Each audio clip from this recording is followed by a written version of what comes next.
So waiting. what would they have done? I mean, I'm not a huge fan of early voting because I feel like well, that's a whole other discussion. But Well, I'm curious on why you're not. What's it matter? because I think that it's ripe for fraud with the ballot see. harvesting and the Yeah. way that they're some of the stuff they're doing. But now it's like, no, there's an election day. Let's all meet on that day. But with that being said, I mean, I don't know how they would have handled the load. I mean, because you're right. It's for 2 weeks straight. There's been a line a mile long in every voting precincts.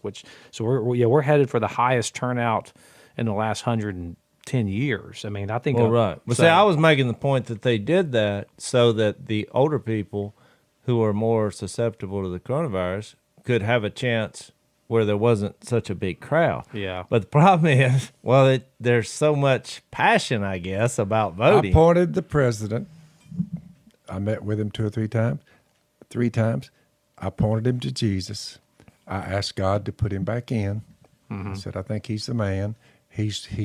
Lord, he's with you. He's with your people. I've watched him. He's with us, the Bible believers, the Bible thumpers. Donald Trump's on our side. He's pro-life. He doesn't kill children. If he did, I wouldn't vote for him. Ever. Ever. You're like, he has a keen mind. I zero in on his policies, and I push personality out of the way. Hold on, let me stop you there for a second because this has been very controversial this week, or last week rather. Prominent pastor who I respect a lot wrote an article that said that personality is equal to policy in terms of its effect on the death culture, which I disagree with that. But what are your thoughts on someone who would say, you